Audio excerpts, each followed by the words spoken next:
What is the deal, y'all? Jayy808 here, and we are back with another episode of Colorblind Conversations. Now, I don't know if you've been tapped into the socials. We recently did a competition over with Daily Slap, try to find the coolest artist coming out the West. And after a lot of submissions, going back and forth, battles, round after round, we came to a conclusion. We came with the winner. And today that winner is my boy Jayy808. What is good, my guy? What up? What up? How you doing, bro? I'm blessed, dude. I'm doing great. How's your day been so far? I'm feeling great. You feel me? Blessed to live another day, sir. Gotta count your blessings, man. So let's get straight into it. Cool. Where you from? So I'm from Northeast LA. I grew up back and forth from Glendale and Highland Park.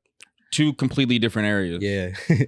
It's like going from the suburbs to the trenches, exactly. back and forth. And I was back and forth like my whole life because my pops, he's from Highland Park. My mama was from Glendale.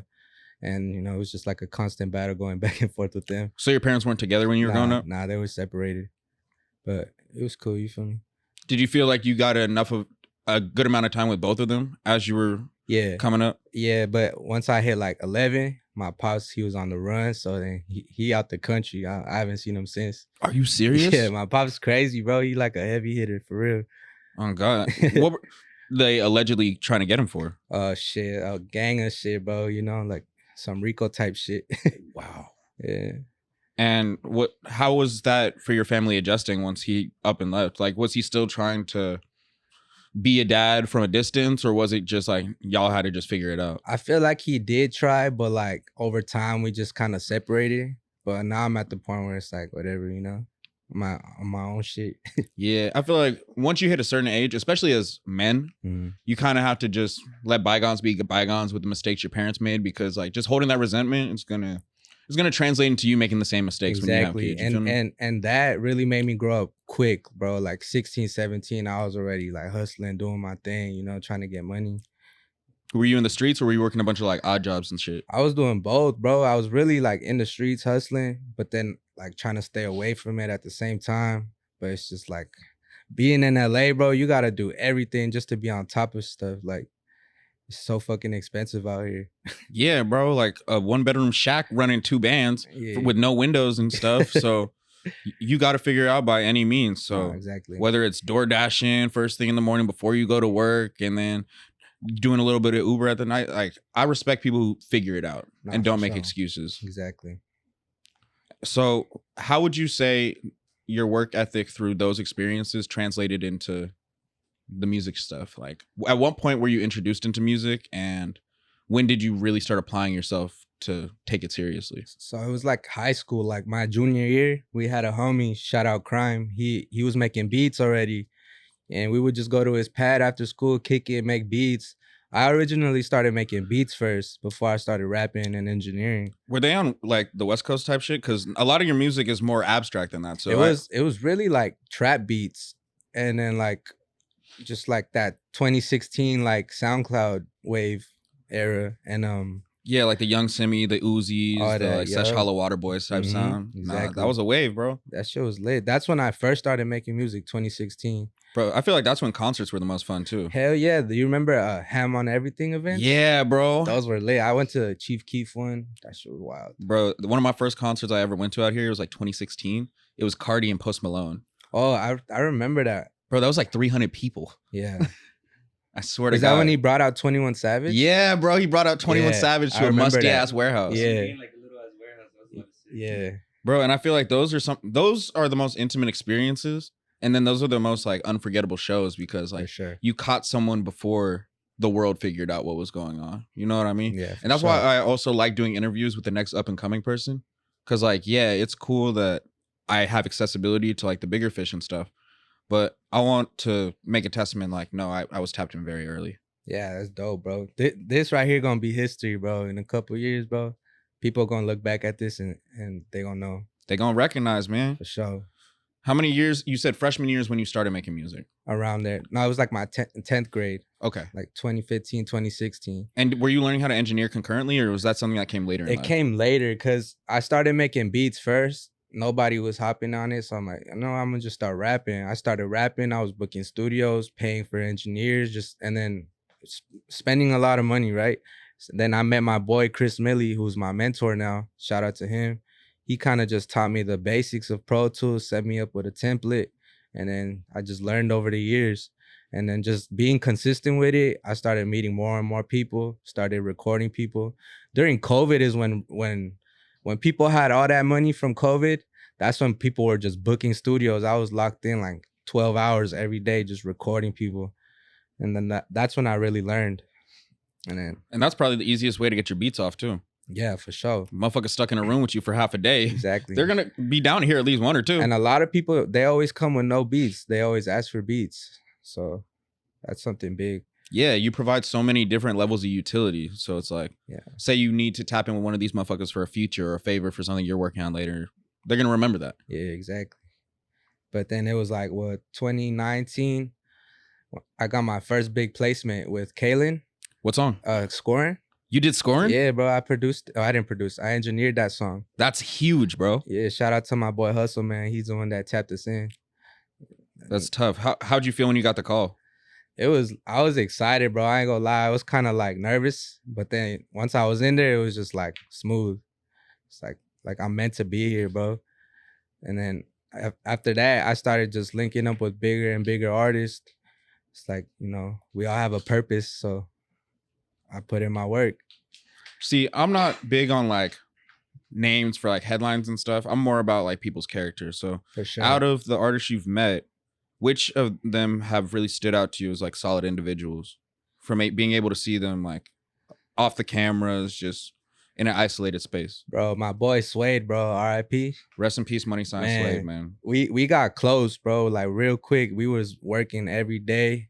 It's me, him, Cypress, and like a couple other people. Shout out Cypress Marino, man. Yeah, that's the boy. He's Salvi like me too. We both Salvi. What's that? Salvadorian. Oh, for real? Yeah. Are you Mexican and Salvadorian or straight Salvi? I'm Salvadorian and Nicaraguan. Oh, shit. Yeah. You learn something new every day. God damn. Feel me? Everyone just thinks you're Mexican when you're Hispanic. On God. And I'm from San Diego, so like that's straight where my brain goes, because like every time I see someone with your skin tone, it's like, bro, their family's like first generation. Yeah. If that, you know what I'm saying? Mm-hmm. But that's fire. Yeah. Are there a lot of Salvadorian artists right now? The only one I could really think of is Rucci and Cypress. No wonder they're locked in like that. Exactly, bro. Got to look out for your fellow Salvies. But back to Suede, man. Like, what impact did he leave on you? What are some memories that you can share? Man, he was super humble, bro. We'd be in the studio working, but it feels like we're kicking it. And like, he didn't have to like have me there, He could have had anybody else in there, but he really fucked with my vision and how I did shit. And he was real humble. How did that sit when you got the news of what happened in jail? Damn, I was really hurt, bro, because I was with him the day he turned himself in, bro, on Christmas Eve, like December 24th. We was in the studio till like 8 a.m. And then I just remember he's like, yeah, I'm about to go say late to my family, his shorty and all that, bro. And like, shit, we talked, like he would call me too when he was in there.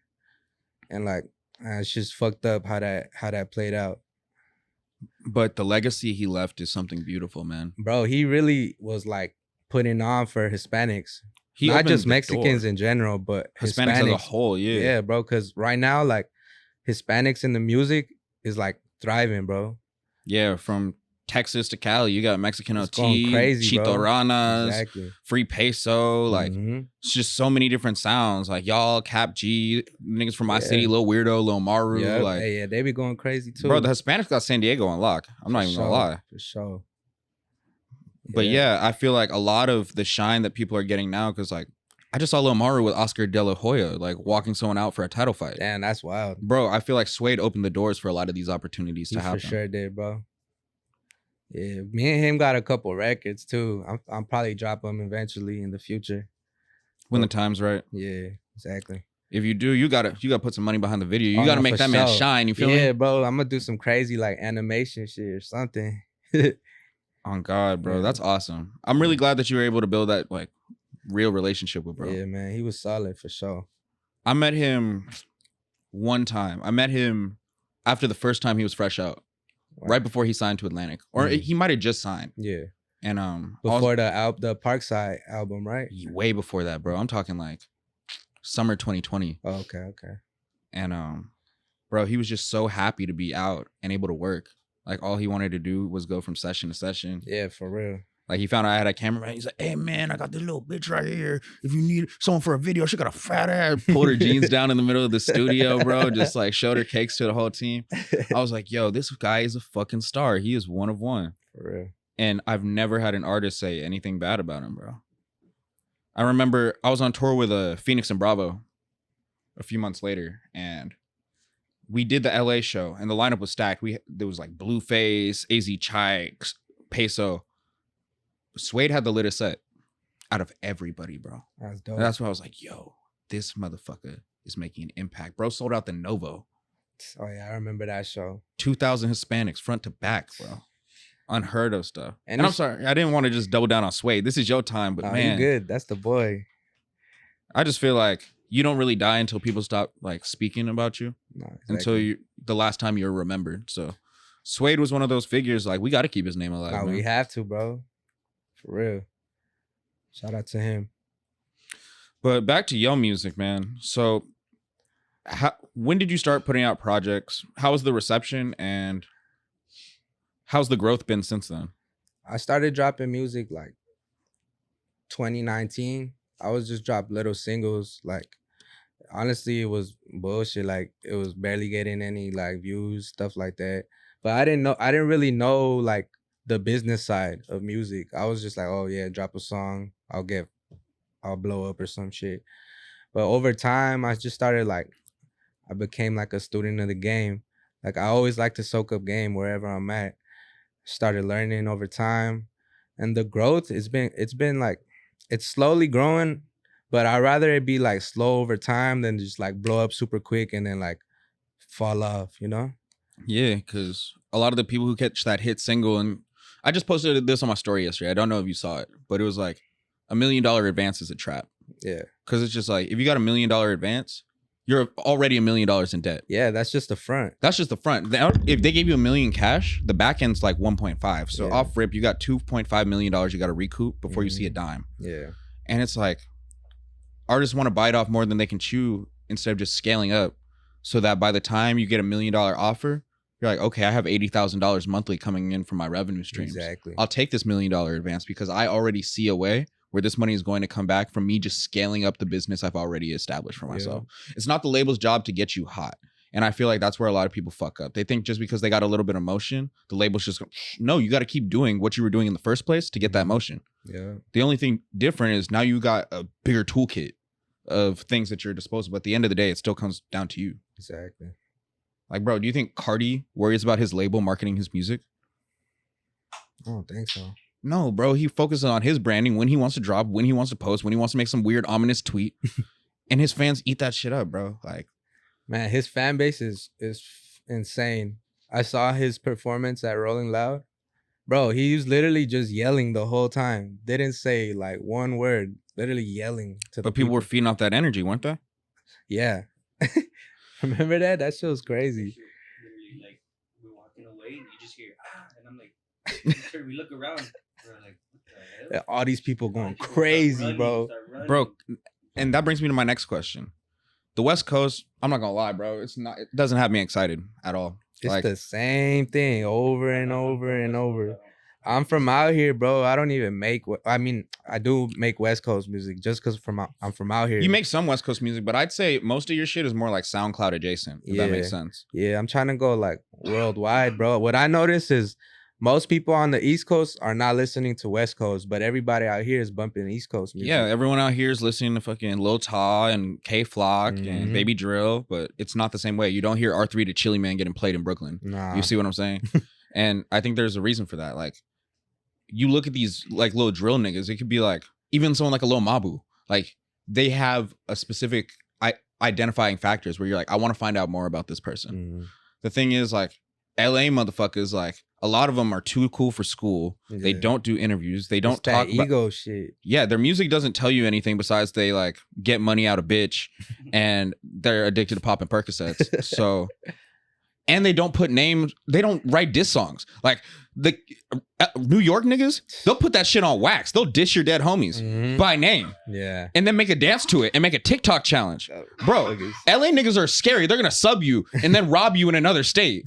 And then like, bro, like I like competition in rap. The reason those diss tracks are going viral is because they're putting it on wax. Yeah. So it's just like there's so many little micro things that I feel like the West Coast as a whole really needs to tap in. First of all, everyone just needs to leave. Y'all gotta kill this ego shit. And then there's all these out of towners that moving into LA too. That's kind of fucking up the program. When you say out of towners, do you mean like i.e. San Diego, or you mean like out of staters? Out of state. Because for example, say you're from Chino, or you're from like Santa Barbara, or you're from like Pomona. Bro, you better come to LA. There ain't shit going on out there. You have it like within a couple hours. Like I encourage people to come to a major city if it's within reach. Yeah. But no, I know what you mean by like out of staters who don't know how the program be working and shit. And they come here trying to think they run shit. Like, nah, bro. It don't work like that. But yeah. What motivates you? Shit. A lot of things, bro. Like from like just the shit I've been through personally to like, I don't know. I feel like I'm way too deep in this shit to quit. Like, and the motion I've been getting and growing into is like, this shit is meant for me. I feel like.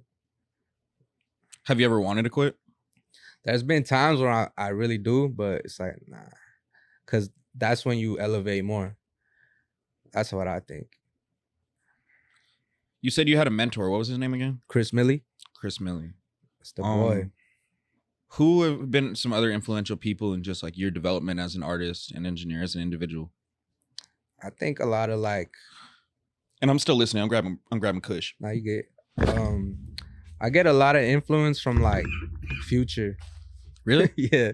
I grew up listening to him, or like G-Unit, bro. 50 Cent. Oh yeah. That was my shit. I used to rock fucking G-Unit. The clothing. That shit was my shit. Bro, 50's a goat. And he's another person. 50's a prime example of someone who, if they have a problem with someone, they gonna say it. For sure. Bro, New York niggas just like put that shit down on the floor. To this day, 50 is almost 60 years old, still talking his shit. Man, he was beefing with Jay-Z like back in the day. Like, yeah, bro. That's crazy. Jay-Z, Dame Dash, freaking the list goes on. If you owe him money, bro, he's gonna make sure the whole fucking world knows. Yeah. Get Rich or Die Trying was like a top 5 album of all time for me. For sure. That's up there. And he's a prime example of like, just because shit gets bad, you cannot quit, bro. If anything, it just gives more to your story. Yeah. And I applaud you for being able to transition from being just a beat maker to an actual producer, to an engineer, to an actual artist. Yeah. Because there's levels to that shit. Exactly, bro. Now I'm like all around with it. Like, and I like to executive produce too. Like, just telling people, or like maybe say it like this or do it like that, you know? I feel like that's one of the main signifiers between a producer and a beat maker. Exactly, bro. Because if you're just gonna hand someone a beat and you're gonna sit here in a studio and let them do whatever the fuck, and even if you think it's dumpster juice and you're just gonna let that shit rock, you're just a beat maker. You're an enabler, bro. You're an enabler of bad behavior. Like you're letting this music come out shitty when you could have literally spoke up because this is something you contributed to and made sure it came out to be something you're proud of. Exactly. And that's why I think a lot of people like working with me too. Cause like if they say something and I don't really like how it sounds, I'm gonna tell them like say it like this or like that. Cause like as an engineer, like that's kind of your job, you know? You gotta let people know. Otherwise you're just like recording. Good looks. Oh, see, more artists need to bring friends who will be on rolling duty while I'm trying to focus on the job at hand. Thank you guys. I appreciate you. Hey.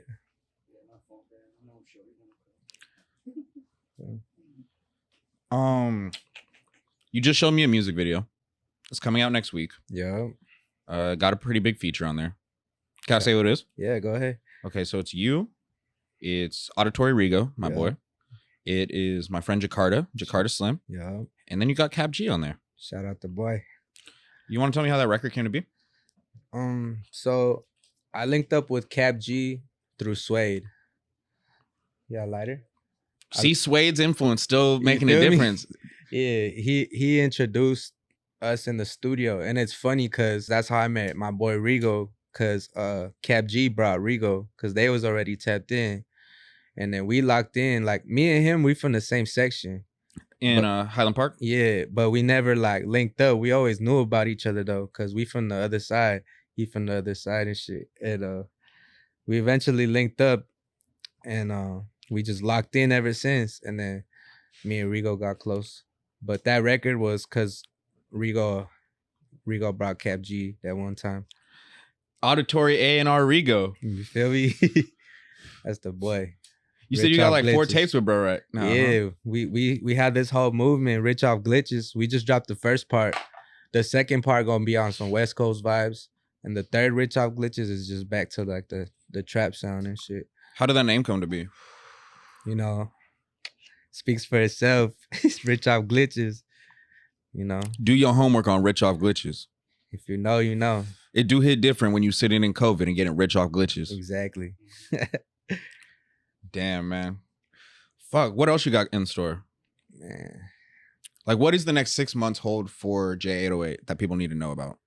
Shit, right now, I'm just working on a bunch of videos and content for next year. And then next year, I'm really just going to try to take this to the next level. Like, I don't have no management, nothing, bro. It's just off the strength, bro. Like, we just doing it. But you've already been getting a good little following.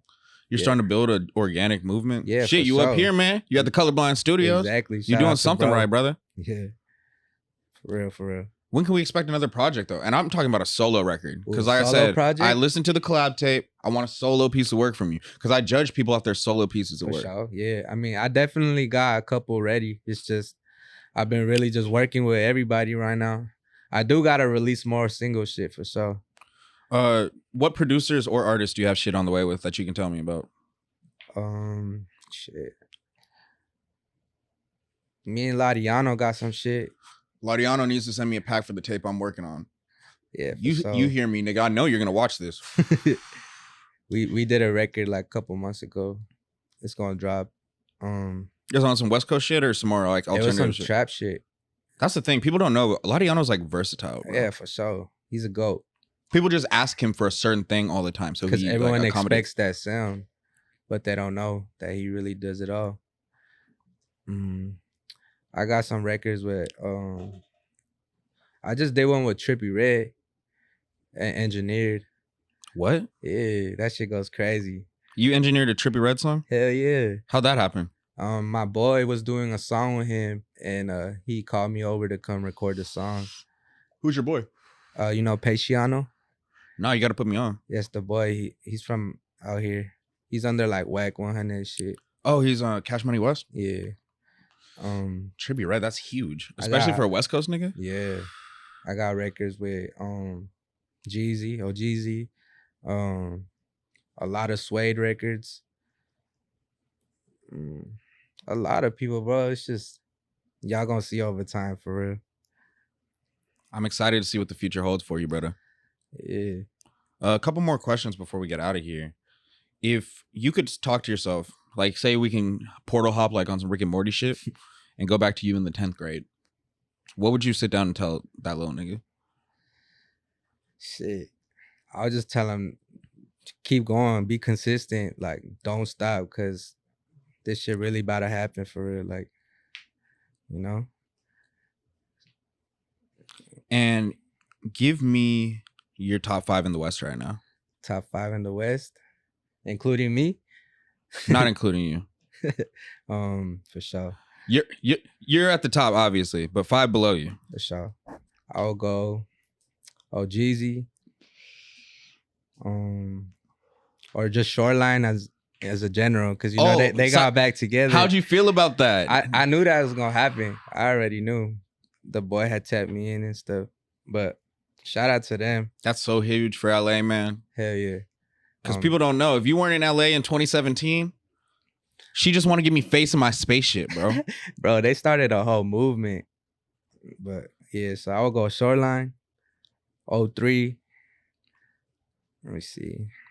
Damn, who else do I be listening to out here? Don't put any dead niggas on, because I would put Draco and Suede too. That's what No. You gotta think of 3 other ones. You gotta think of 3 more creative ones than that, man. Shit. Bravo. Bravo been killing it. Bravo going crazy. Independent. Damn. You fuck with Wally? Yeah, he hard. He dope. Let me see who else. Damn, I don't really be listening to West Coast music like that. Okay, who's your top 5 in your rotation right now in general? I want to see what your ears sounding like right now. Okay.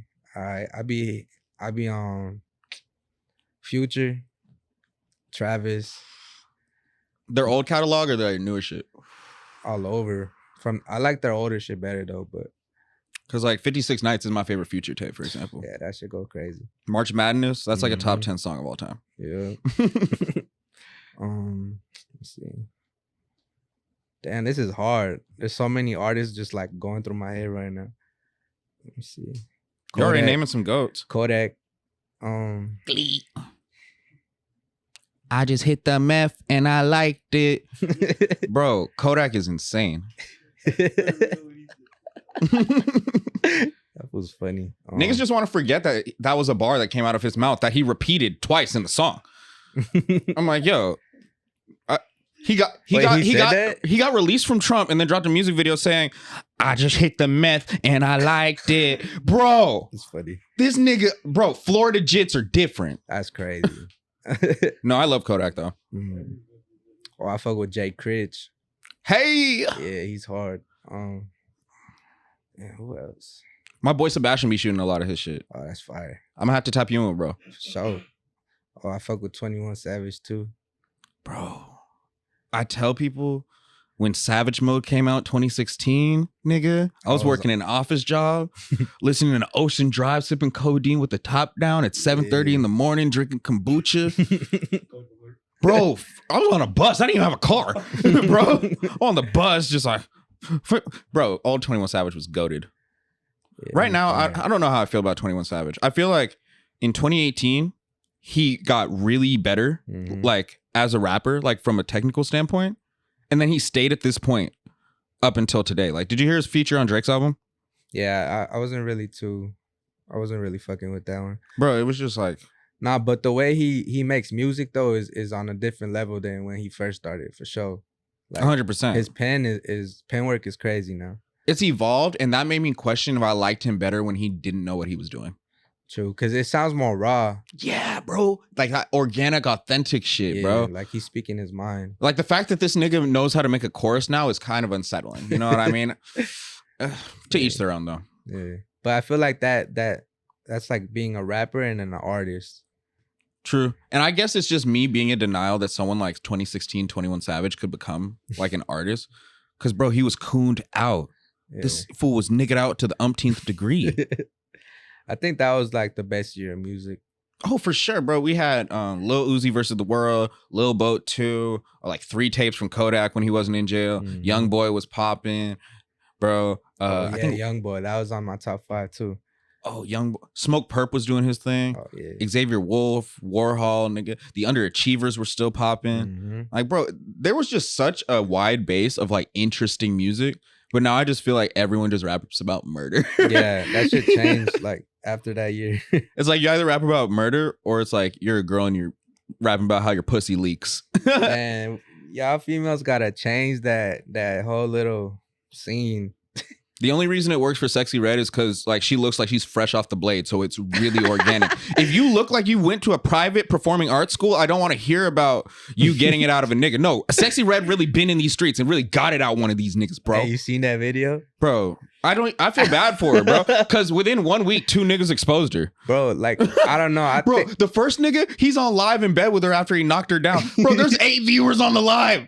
There's no one to even flex for. Oh my God. That's crazy. I don't know, but she did drop a song like the day after, bro. Come on. What do you, bro? She had a feature on Drake's album. I don't think that shit was planned.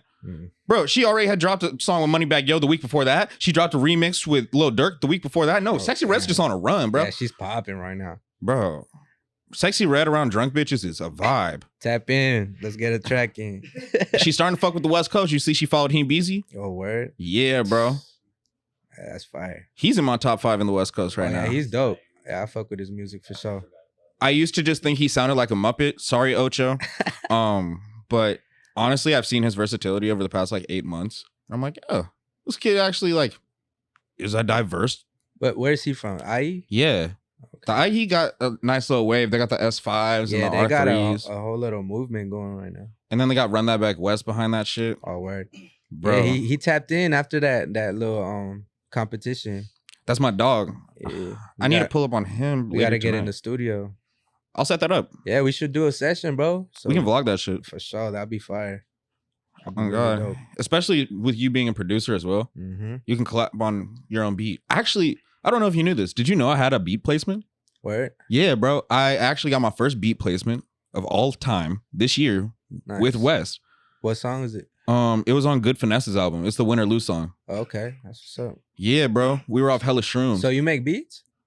I mean, technically, I guess. But it's more like if I'm high in the studio Yeah, and I people feel it. let me get on Pro Tools, I'll play with some shit. But it's not like I'm sitting here sending out packs. Hey, bro, Yeah. I just made like 6 loops. Send these out to fucking Shorty, bro. Yeah, I can't do that either. Oh, shout out Shorty. We did a show a couple months back. That shit was turned. You and Shorty? Yeah. I've done a couple shows with bro, with artists Man. I've managed. I just did a show with Phoenix too. Like, what was it, like 2 weeks ago? We was out in Fresno. That shit was popping. Bro, I'm so excited. I'm about to get Phoenix on here. I get to ask him about the Fire. Shoreline shit. I really want to ask him about him being like one of the best A&Rs in LA because, bro, he puts everyone on, bro. Bravo, White John, Yeah, bro. fucking all the little Dago niggas he fucks with, like. And he ain't on that like high horse, bro. Like if he sees that you doing your shit, he gonna fuck with you. That's what I noticed for sure. Exactly, bro. Like, he just seems like an authentic motherfucker. So I'm Mhm. excited to tap in with him. Yeah, I'm really excited for what you have in store. appreciate it, bro. Can you let the people know where to find you, what you have coming in the future, brother? You know, follow me on all platforms, Jayy808 official. You know, Rich Off Glitches is out now, all platforms. We about to drop this video next week with Kap G. You know, we finna go crazy. Next couple months, y'all gonna see. I'm excited to see what's in store, brother. Appreciate you, bro.